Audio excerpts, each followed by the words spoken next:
परभणी महानगरपालिकेची रणधुमाळी सध्या सुरू आहे आणि या ठिकाणी प्रभाग क्रमांक 16चे राष्ट्रवादीचे उमेदवार आपल्यासोबत आहेत.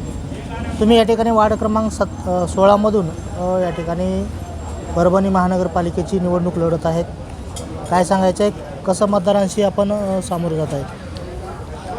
कसं जात आहे आता सगळ्याला माहीत आहे की इलेक्शन लागलं आहे. आता जे 5 वर्ष इथं नसतात, जे कोणाला भेटत बी नाही, ते आता 5 वर्षात येतात, असं तामझाम करता होय हे फलाना दिसणार करतात. त्यांना मतदान पडणार आहे. आम्ही डोर टू डोर चाललो, लोकांशी गाठीभेटीशी संवाद करायलो, त्यांना बोलायलो, त्यांचं मत ऐकून घ्यायलो आणि आमचं जे आम्ही करणार आहेत ते त्यांना सांगायलो.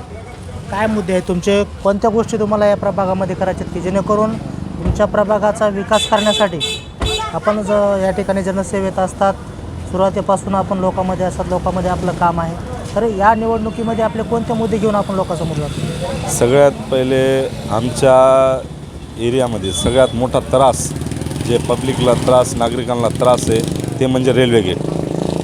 ह्याच्या पहिले बी मी ते रेल्वे गेटसाठी भरपूर अर्ज दिलेले आहेत. मी रेल रोको आंदोलन केलेलं आहे. माझं प्रयास हेच असेल, प्रयास काय मी ते 100% ते करणारच झालो की अंडरग्राऊंड मी रस्ता बनवून केंद्र सरकारला मागणी करणार आहे की अंडरग्राऊंड रस्ता आम्हाला करून देणे. नाहीतर दुसरी कोणता रस्ता वाट देत असेल सरकार तर ते वाट मंत्रिमंडळात जाऊन ते मान्य करून आणायची जिम्मेदारी माझी. लोकांनी तुम्हाला का निवडून दिलं पाहिजे? काय लोकांसाठी करायचे की जेणेकरून लोकांनी तुम्हाला निवडलं पाहिजे, लोकांनी तुम्हाला मतदान दिलं पाहिजे? लोकांना मला निवडून कशासाठी दिलं पाहिजे ते त्यांनीच पहिले हे केलेलं आहे, तय केलेलं आहे की त्यांना माहिती आहे. आता मी कोणाचं वाईट बोलत नाही कोणाबद्दल. पहिली नगरसेवकांनी कोणी काय केलं त्याचं रिझल्ट हे आता 16 तारखेला तुम्हाला भेटेल की लोकांना कोणाला निवडून दिलं. जर लोकांनी पहिल्याच नगरसेवकाला निवडून दिलं तर समजायचं की त्यांचं काम भरपूर आहे. आमच्याहून जास्त त्यांचं काम आहे. आणि जर आता बदल काही झाला तर समजायचं की लोकांना त्यांनी काही काम केले नसताना म्हणून आम्हाला चान्स दिला. काय बदल तुम्हाला हवा आहे का? बदल करायचा का तुम्हाला? बदल करायचं म्हणून तर इतकं चालू आहे. बदल करायचं नसला असता तर आम्ही घरी बसलो असतो. मतदारांना काय आव्हान राहील? मतदाराला फक्त माझं आव्हान हेच आहे की जसं आपण रोज एक भाजी खाऊन बोर होतो आणि तुमचे जर काम झाले असतान, तुमचे काम न झाले असतान, तर माझी एकच कळकळीत विनंती आहे की मी नवीन आहे आणि नवीन माणसाला चान्स दिला तर ते आवर्जून मनापासून नवीन काम करण्याची त्याची इच्छा असते आणि जोरात काम करत आहे. आता जुने आहेत त्यांना काय 5 वर्ष काय काम करायचं नाही, 4 वर्ष काम करायचं नाही, 4 वर्ष घरी झोपायचं, 2 वाजता 3 वाजता उठायचं आणि 1 वर्षानंतर कमबॅक म्हणून यायचं आणि गाठीभेटी घ्यायच्या आणि इलेक्शनच्या तयारीला लागायचं. तर असं सगळ्याला माहीत झालं आहे. आता नागरिक जागरूक झालेत.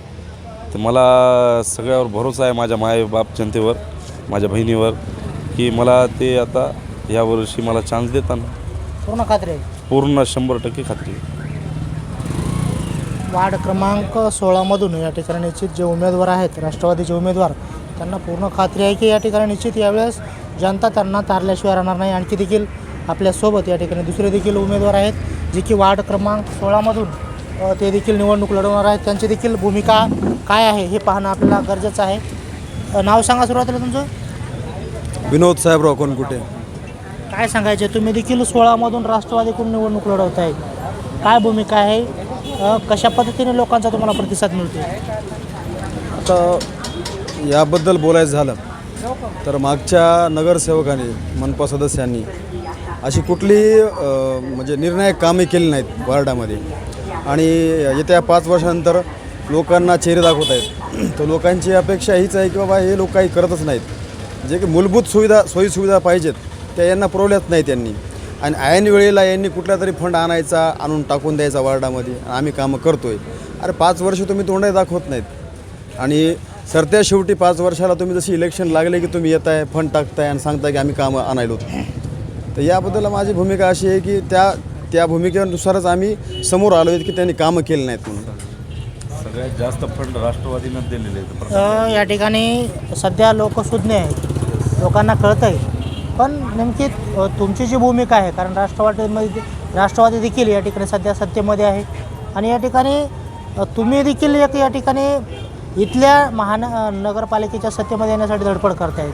तर तुमची काय भूमिका असणार आहे? तुमचं काय लोकांना आश्वासन असणार आहे सध्या? आमचं आश्वासन आहे की जे लोकांचे मूलभूत गरजा आहेत त्या पहिल्यांदा आम्ही सॉल्व करण्याचा प्रयत्न करू. त्यांना आम्ही असे आश्वासित करतो. आणि दुसरी गोष्ट अशी आहे की जे कितीतरी काळापासून ते प्रश्न अनुत्तरित आहेत, ते त्यांनी कधी सोडवलेच नाहीत. त्यांच्यासाठी आम्ही धडपड आहे की जसा DP प्लांट आहे, DP प्लांट हा भीमनगरपासून ते रोशनगरपर्यंत कमीत कमी 150-200 घरं ज्यांना कुठलीही मनपाची सुविधा मिळत नाही, जसं की लाईट किंवा घरकुल किंवा रस्ते, रोड, नाल्या यांचा कुठल्याही सुविधा ह्या मनपा देऊ शकत नाही. का? तो रेड झोन येतो. म्हणून हा रेड झोन हा 10 वर्षापासून मागचे नगरसेवक फक्त आम्ही पाठपुरावा करतोय आणि कुठलंही असं उत्तर भेटलं नाही आतापर्यंत किंवा त्याचा निकाल लागला नाही. त्याच्यामुळं आम्ही समोर येतोय आणि आम्ही सांगतोय लोकांना की आम्ही ते करू शकतो. कारण आमचा पक्ष सत्तेमध्ये आहे वरती. आता येणाऱ्या काळामध्ये महापौर आमचा जर बसला मनपामध्ये तर निश्चित स्वरूपामध्ये आम्ही ते काम मार्गी लावू. निश्चित या ठिकाणी वार्ड क्रमांक 16मधून जे दोन्ही उमेदवार आहेत ते या ठिकाणी मनातून काम करतात आणि त्यांना खात्री आहे की लोक या ठिकाणी चांगल्या लोकांनाच, काम करणाऱ्या लोकांना संधी देतील असा त्यांना पूर्ण विश्वास आहे.